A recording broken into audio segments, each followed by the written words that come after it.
This show has been hosted and brought to you by Jumbled Radio Online. You can listen to the show and a variety of other shows on demand on YouTube, Spotify, iTunes, and Podbean. Just search up Jumbled Radio Online on the respective website and you should be able to find it. There may be some harsh language and exploratory themes in the coming cast. Now, off to your host.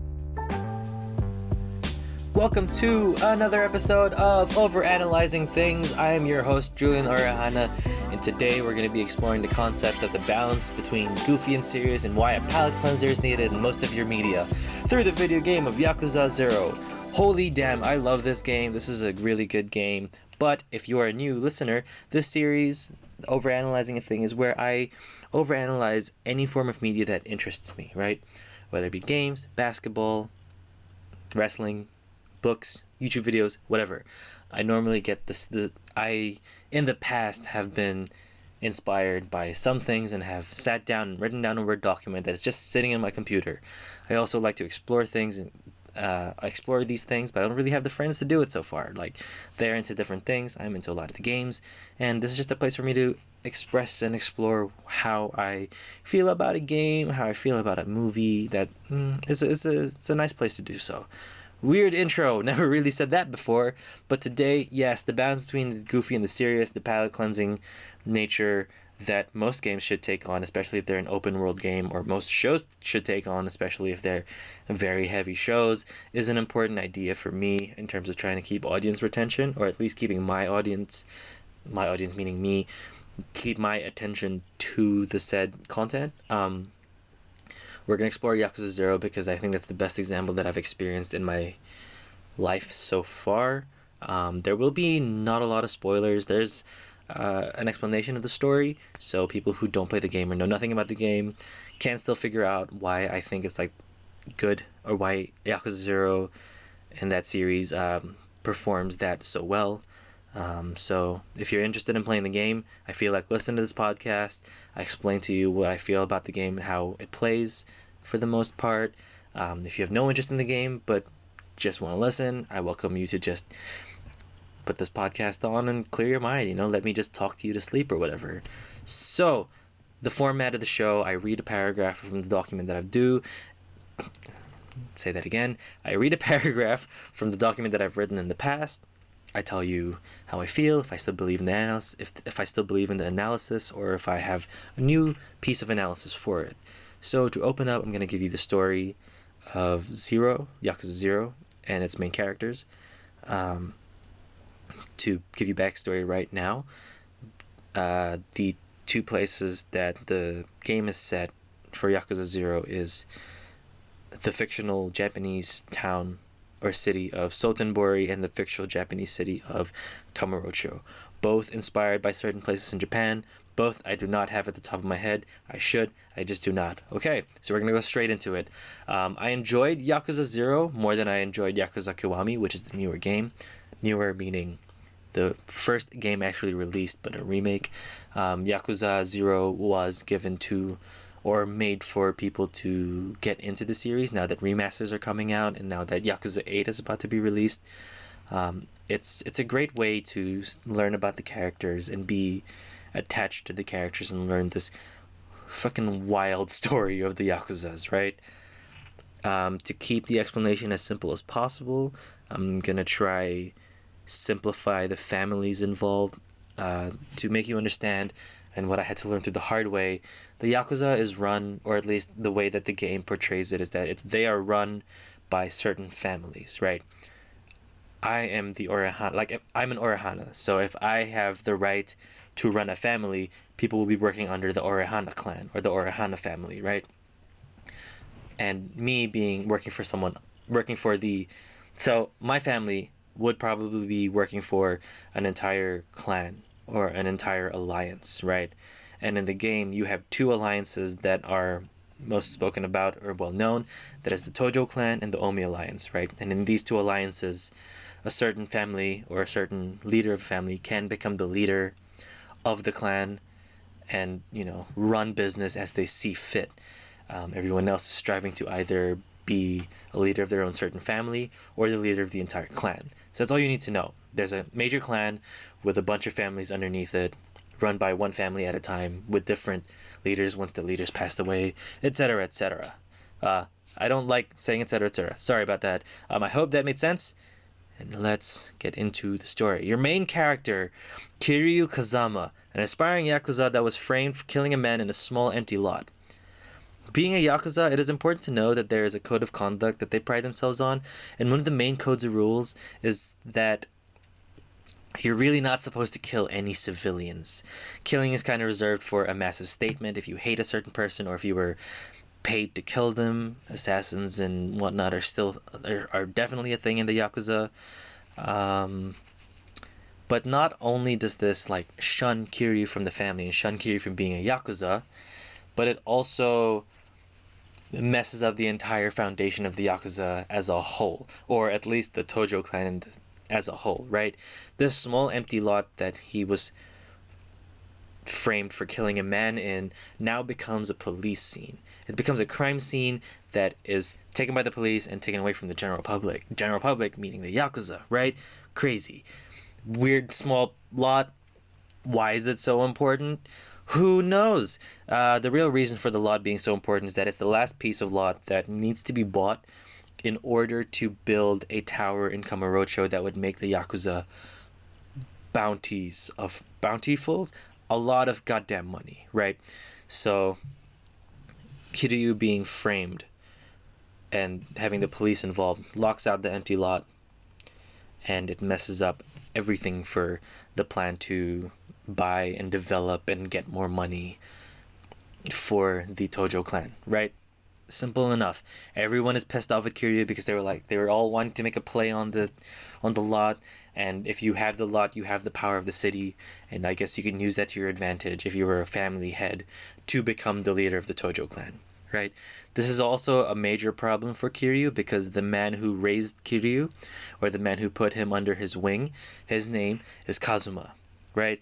Kazuma is the man who took Kiryu in from the orphanage that he was raised in and basically like brought him up and was like, this is how you would be a man, this is how you could live your life. And Kiryu always admired Kazuma. He owes his life to Kazuma, etc., etc. Did it again, sorry. He owes his life to Kazuma, right? And with Kazuma in jail at the current time of Yakuza 0, he is unable to make a play on the lot because, you can't really do much from behind bars. However, because he's such a highly respected man in the Yakuza clans and around the Tojo clan especially, not even the Tojo clan, just around Japan, he's very well respected as a Yakuza leader and as a leader of his own family. He was essentially next in line to become the leader of the Tojo clan, right? The current leader, Dojima, or the Dojima family, the current leader of the clan, is wanting to get that lot so that they can have more power, so that they can have all the money and all the say. And because Kiryu is so closely associated with Kazuma, it makes Kazuma look bad.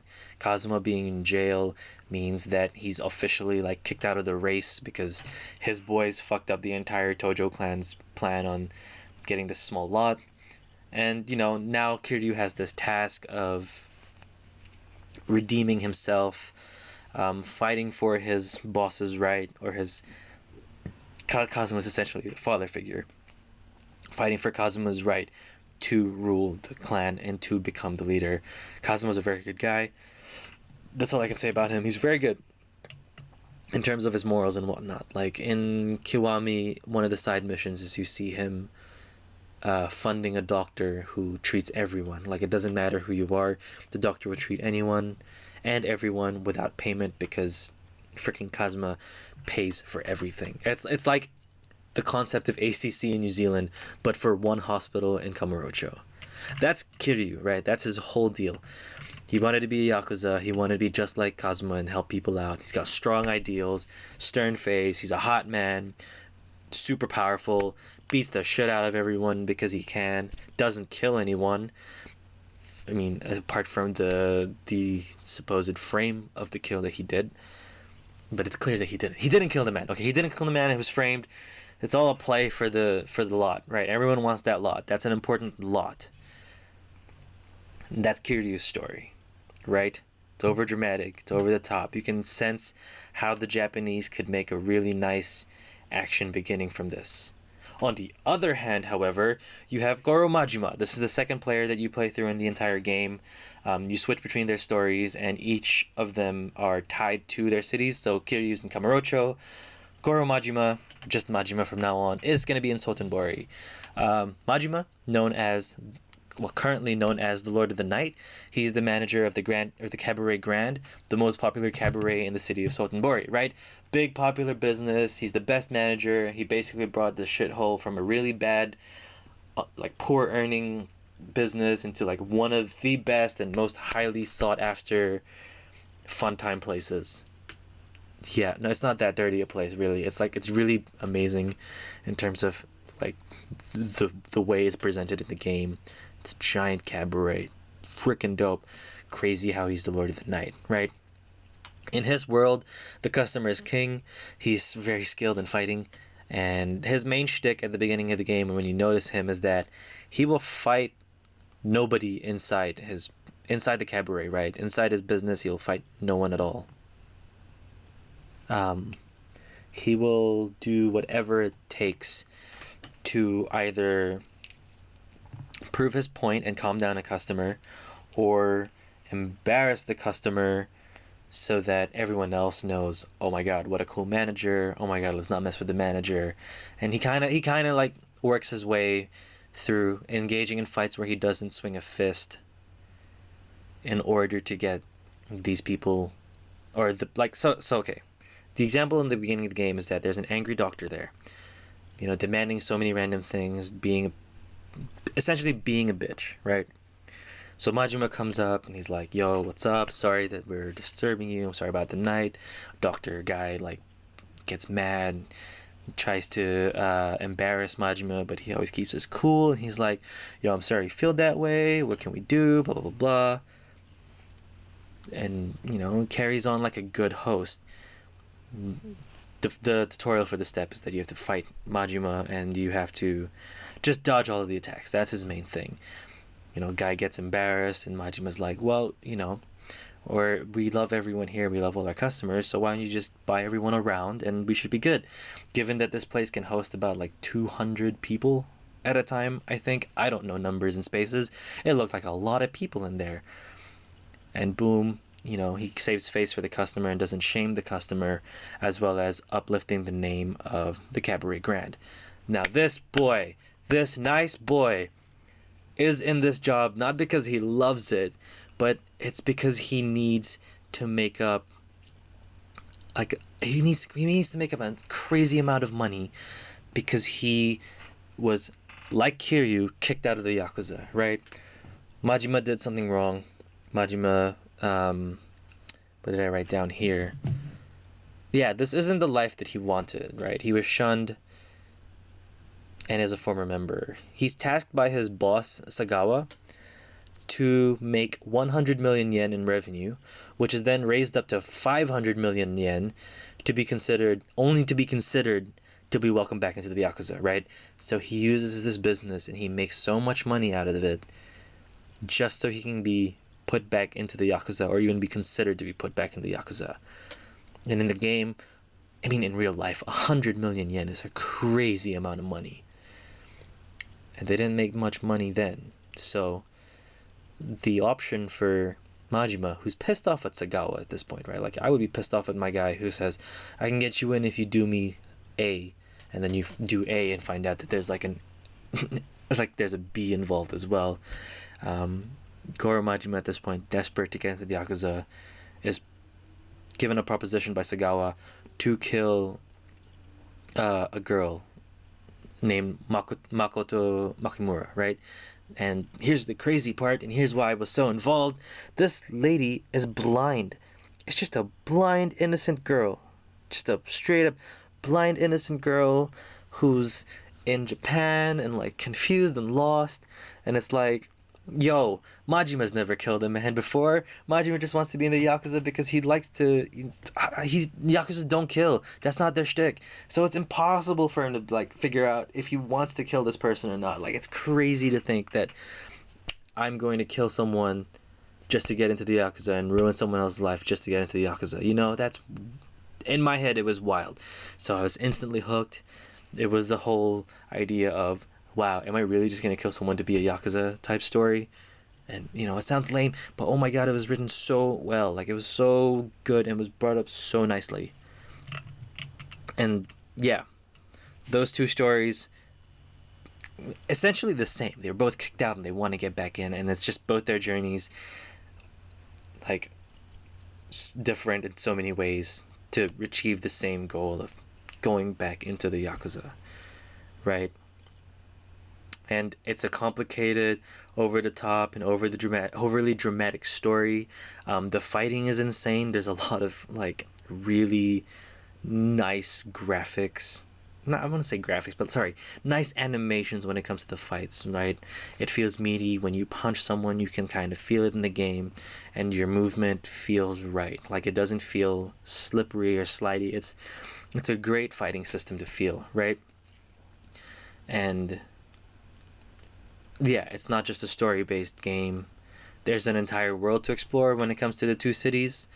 The story do get dramatic, and they have very nice cutscenes that are essentially like watching a drama. It's essentially watching a crazy movie, right? Because it's heavy themes. It's like, you know, dealing with death, dealing with the politics of the Yakuza, dealing with killing someone. Like, essentially, like, they put some nice moments. When I say nice, I mean, like, they're powerful, emotionally hitting moments when you're trying to progress in the game. And sometimes that can get really tiring. Sometimes there's too much story and you can feel too bogged down by certain events in the story. I'm going to give you... Well, yeah, because there's a lot of things that happen, like when you find out the past of Makoto, when you find out the past of Majima. Learning about how they got there and learning about what they're going to do now is crazy to think. It's crazy to see, and it's like it's pretty heavy stuff from time to time. Like Majima was tortured for hours, days even, because of his subordination with his family. Right, he was tortured and cut up and whatnot, and normally that type of torture would kill a man, but he was the man, or one of the few, who actually survived and was kicked out because they couldn't kill him. They didn't want to kill him because he stayed so long and didn't quit, right? So people saw something good in that and knew that he could be manipulated into making money and being manipulated to do the dirty work. And right, because Yakuza can't kill normal people, of course they're going to hire a dude who's not a Yakuza to kill Makoto, to kill this girl, for no reason. At the beginning of the game, no reason. They straight up just tell you, hey, Majima, just go kill this person and you'll be back in our good side. And that was like, honestly, that was crazy for me to think, for me to experience in the game, because it's like, this dude just wants to not, what the fuck, why would you want to kill someone? Okay, and amongst that, right, amongst this heaviness and whatnot, you get, as previously mentioned, you get a world in these cities. So the game isn't a one-track thing where you just go through each scene and each level. It's one world with multiple story bits that happens in the world, and it's just the two cities. And you get brought out to certain areas from time to time just to do story stuff, but mostly it happens in the cities. And you can choose to do the stories with a little pink icon on the map. You go to that, you interact, boom, you're carrying on with the story. Everything else around the world feels like an actual world, right? You don't feel like the one in games. You know, the definition of the one is like the savior and whatnot, and everything you do is most powerful and everyone cares about what you're doing. You're just a guy in Yakuza 0, right? You're just a dude who's minding his own business and doing his own Yakuza stuff, and everyone else in the world feels like they're doing their own business and they're doing their own things, right? And what's kind of nice is that there are also like enemies spread across the map, enemies in the form of hooligans, other Yakuza members that want to beat you up, random thugs that just want to fight. And you're just walking in the street and all of a sudden they're like, hey, what the fuck, you look funny, I'm gonna just beat your ass. Or like, you bumped into me while you were walking, not cool, put your fists up, etc., etc. Like, that's the good part of the world. Like, it feels like a whole entire world. and the developers also nicely added side stories. Side stories to like, you know, keep you busy if you want amongst all the heavy story bits. And when I say heavy story, again, really deep, dark themes. Not deep as in like thought-provoking, but like kind of dark and fucked up. Like it's pretty kind of grown-up themes essentially. And if you don't want to keep playing grown-up themes for like 20 hours, because the story would take you about 20-ish hours, you could do these crazy side quests. These crazy things that bring back your little thought of being in the dramatic world and put you back in the goofiness. So this is your palate cleanser. These side stories and these side quests are your palate cleanser for the game, right? Dude, these side quests can get really weird and really goofy, also kind of heartwarming and like really nice, but also not as like horrendous or deep as like the main story, because the main story takes the cake in terms of, I mean, it has to. It's like the main story, but like it takes the cake in terms of what you're experiencing with the characters, right? The side quests make you experience the world, and it lets you love the world more, and it's a good way to take you out of it, to kind of reset your brain into experiencing the main story more. And you know, you might be sitting there being like, dude, you say that there's goofy shit that happens in the game, but all I heard is like some typical gangster stuff that like happens in other movies and games and whatnot. Sure, the main story might be good, but what makes these side stories real good? So this is the minor spoiler that I'm gonna say. I'm just gonna tell you a bunch of the weird side stories that I had to play through, which I played all of them except for the last one because I can't finish it, that you have to go through in order to understand the goofy nature of this game. To get a lot of weird wacky stories, like, or you have to do a lot of weird wacky things, like you have to teach a dominatrix how to be a dominatrix. So so Kamurocho is the red light district of Japan, or the area that it's in. Not Japan, that's really stupid to say, but it's the red light district of the city, and you know, people pay dominatrixes to dominate them, and you know, people have their kinks and they want to be a sub. It's fine. The woman that like talks to you because she kind of like asks for help. All of a sudden, you run into you're walking in the world, and you walk up to these two people by accident, and you hear this commotion, and you find out that this girl isn't being a good dominatrix. She's just being a nice, sweet, polite Japanese woman who's like, I don't know why I'm doing this job. This is crazy. And then you can hear her customers being like, dude, come on, I'm not the one who's supposed to be the dom here. You're supposed to be the dom and I'm supposed to be the sub. So she's kind of failing at her job, and Kiryu's like, oh, dude, okay, let's talk to this girl, see if she's okay. And you go through a process of like letting this girl through multiple conversations where she learns to play a dom, even though she's not essentially a dom. Like, she just knows how to do her job. And that whole story is really it's kind of sweet because she's a really nice person in terms of like what she believes in life and whatnot, but she also knows that she has a job to do, and she knows that the job isn't necessarily harmful because these dudes are paying for the treatment. So that's one weird but like really interesting side story that like stuck to my head. You can be tasked to help a dude cross a bridge. Apparently he can't cross this bridge because he keeps constantly being beaten up on the bridge for wearing a certain jacket that makes everyone on the bridge think that he thinks they're better than him. Really shallow that these dudes are looking at this dude with a jacket being like, hey, fuck you for wearing that jacket. We're gonna beat the shit out of you and not let you pass this bridge. So your goal is to just beat up the people who want to beat him up so he can walk past the bridge. It's like a life goal of his or something. You can be tasked to help a living statue, like a performance statue guy, to go to the bathroom by distracting a crowd with a fight or yelling or something, you know, just so he can like run off for a little bit, pee, and come back. This one was crazy. You can be asked to pretend to be a director. No, this one, not this one. The next one's crazy. Excuse me. You can be asked to pretend to be a director because you like quote unquote look like one, and you kind of just help a shoot, you help direct and help with a food show and their shoot on the day, and weird stuff happens afterwards. You can dance with Michael Jackson, but in the game his name is Miracle Johnson, and you can help him with his zombie-inspired music video. Like, this game has Michael Jackson, of all things. Michael Jackson's in the game, and apparently, from what I heard from friends and people who are into the Japanese stuff and know a lot about the Japanese, they host Michael Jackson pretty highly, right?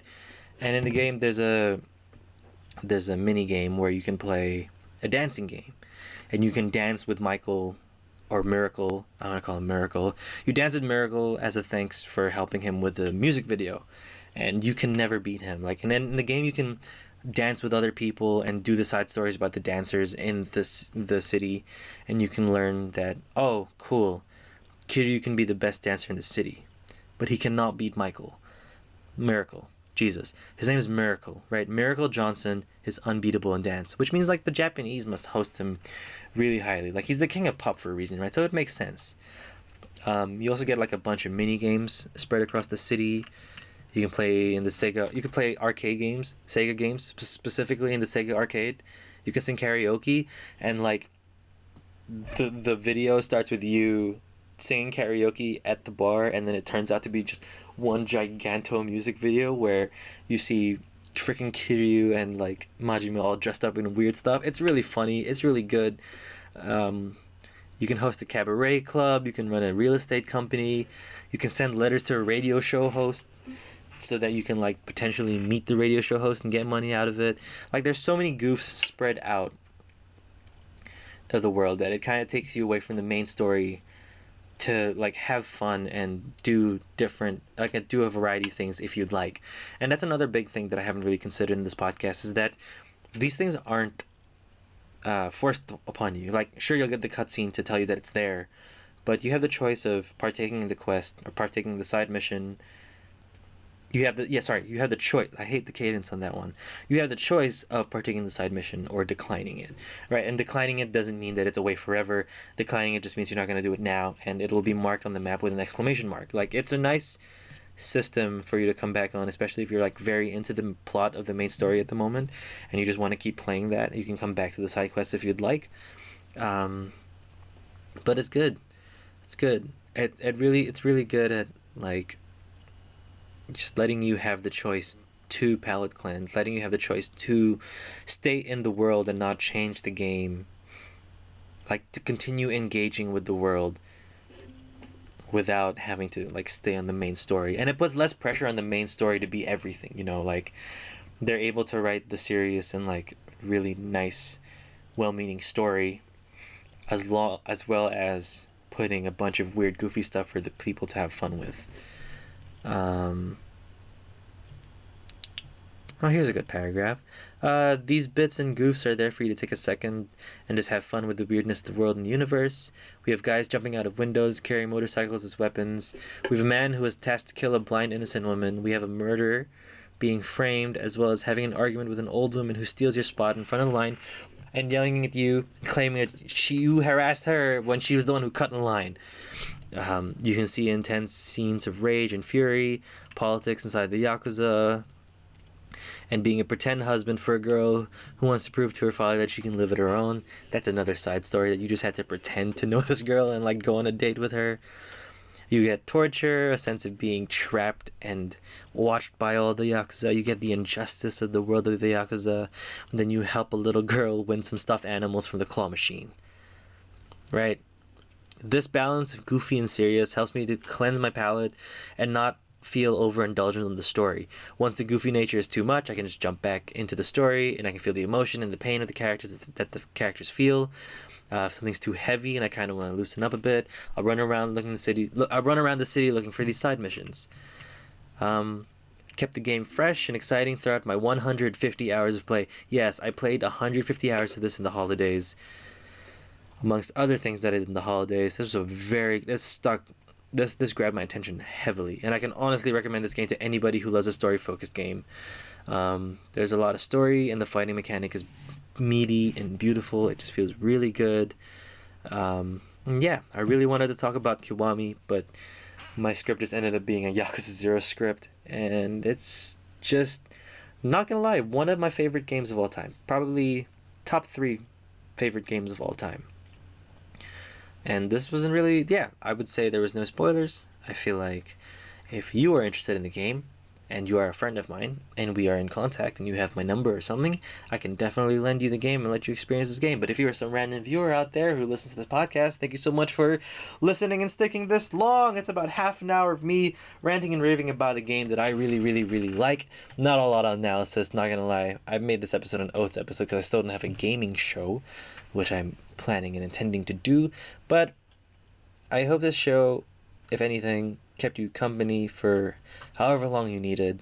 I hope this show kept you busy. I hope this show has maybe let you want to play the Yakuza series a little bit, but also showed how these companies and these businesses making media for us is starting to learn how to keep our attention a lot more with the way that they are presenting their media, right? Like, if they want to keep your attention, they're going to find a way to make a balance for you to stay there for as long as possible. This was a jumbled cast, but we are listening to Jumbled Radio Online. So again, thank you guys so much for watching through this episode. If you would like this episode, if you would like my podcast, I would say subscribe on YouTube, subscribe and follow me on Spotify. I think you can follow on iTunes and on Podbean as well, so that you can get updates on when episodes are released. You can follow me on my social medias, Julian Orahana17 on everything. Like, it's Instagram and Twitter, really. Julian Orahana on YouTube. I do have a YouTube channel where I do some poetry videos if you'd like. You can follow my poetry Instagram, on Rustlin and Writing. That's spelled WRUSSLINANDWRITING. Get it, Rustlin, because Russell is my middle name. Haha, funny, goofy, whatever. So yes, I appreciate you guys for listening this far. If you have any comments, anything that you'd make me want to change in the podcast, you can tell me in the comments on YouTube. You can hit me up on my socials. You can tell me in real life if you're like someone that I know. Thank you guys so much for watching. I'm so glad you guys watching. I mean, if you're on YouTube, thank you so much for watching. I appreciate your ears. Thank you for the time. And to the next episode, I guess. Have a good day, have a good evening, have a good whatever.